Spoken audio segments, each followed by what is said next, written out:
સીતારામ બધાને, હું દક્ષાબેન ડી સોલંકી સુરતથી. આજે બનાવશું આપણે અડદનું ખાટું શાક. તો એને માટે લીધા છે 250 અડદ, આ રીતના લસણની કળી, અને આ ધાણા જીરું, હિંગ, મીઠું, આખું જીરું, અને આ કશ્મીરી લાલ મરચું ભેળવવા માટે, અને આ હળદર, રાઈ, મરચાં લીલા, ધાણા અને લસણ. તેલ લેશું અને પાણી. તો આપણે બનાવવાની શરૂઆત કરશું. પહેલાં અડદને ધોઈ નાખશું, પછી એને બાફા મૂકશું. આપણે અડદ ધોઈ ગયા છે, આમાં પાણી નાખશું. અડદ બુડે એટલું પાણી લેવાનું. થોડુંક મીઠું નાખશું. અડધું નાખીએ, કેમ કે અડધું રાખીએ પાછું શાકમાં નાખવા હાટું. આને બંધ કરીને મૂકી દઈએ. અને 6-7 વિસલ વાગે ત્યાં સુધી રહેવા દઈશું, કેમ કે આ અડદ બાફાતા બહુ વાર લાગે. આપણે અડદ બફાય ત્યાં લસણ અને મરચું બે વાટી લઈ. સારું, આપણે મરચું ને લસણ બે ભેળવી નાખ્યું છે. હવે આપણે અડદ જોઈ લઈએ. 8 વિસલ થઈ ગઈ છે, બફાઈ ગયા ઘરને.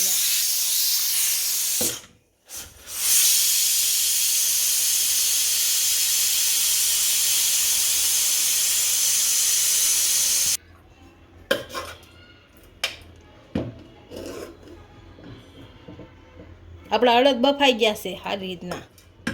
આને કોરા કરી લઈએ, એક તપેલીમાં કાઢી લઈએ.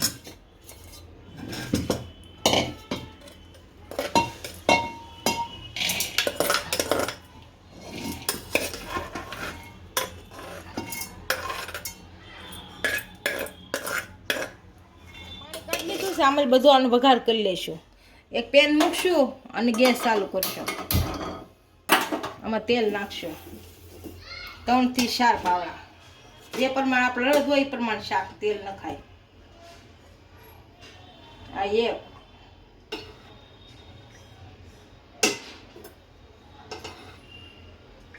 આપણી છાશ છે એટલે 4 પાવડા નાખશું.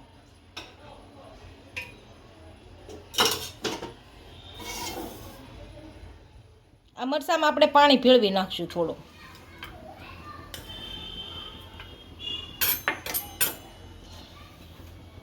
એટલે ઢીલું થઈ જાય મરચું આપણું. પલાળ દઈશું આમાં. આપણું તેલ આવી ગયું છે, રાઈ નાખી દઈશું એમાં.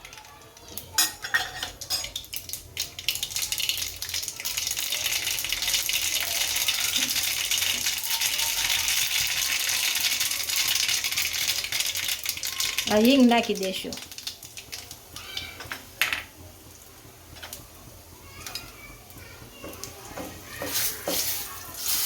જીરું નાખી દેશું.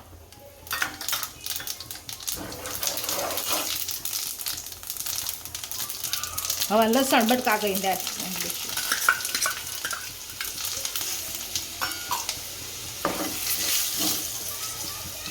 આ મરચાં નાખી દઈશું.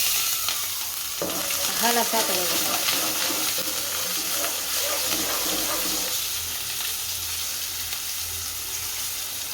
આ મરચું નાખશું.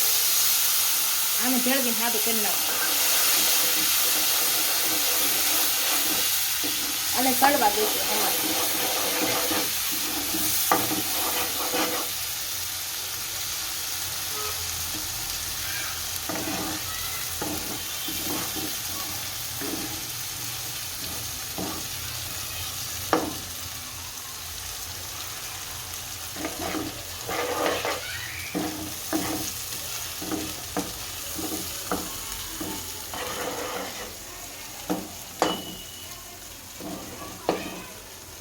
હળવું હળવું તેલ ઉપર આવી ગયું છે. જો મરચાંને થોડુંક સાતળવા દેવું મરચું, પછી આપણે અડદ નાખી દઈશું. આપણે મીઠું છે એ જરીક નાખી દઈશું, કેમ કે બાફામાં નાખ્યું હતું એટલે પછી ખારું થાય. હળદર જો પહેલા નાખીએ તો બળી જાય. આ ધાણા જીરું આને હલાવી નાખશું.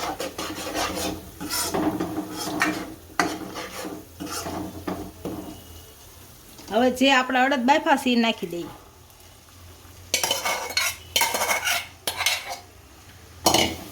અને ભેળવી નાખશો.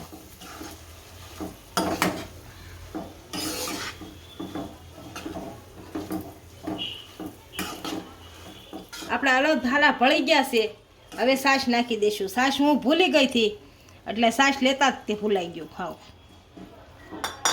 છાશ નાખી દઈશું.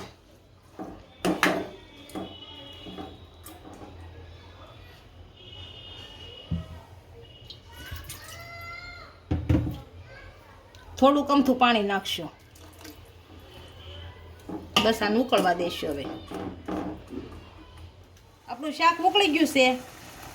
હવે ધાણા નાખી દઈએ અને હલાવી નાખશું. આપણું અડદનું ખાટું શાક તૈયાર થઈ ગયું છે. એને હવે સર્વ કરી લઈ.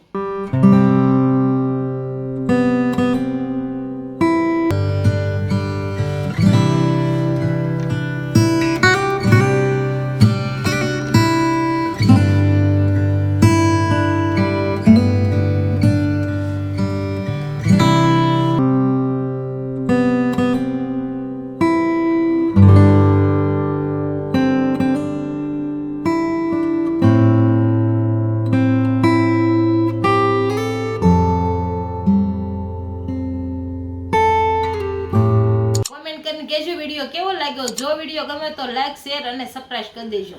મળીએ નવા વિડીયો સાથે. ઇન્સ્ટાગ્રામ અને ફેસબુક પર ફોલો કરવા નહીં ભૂલતા.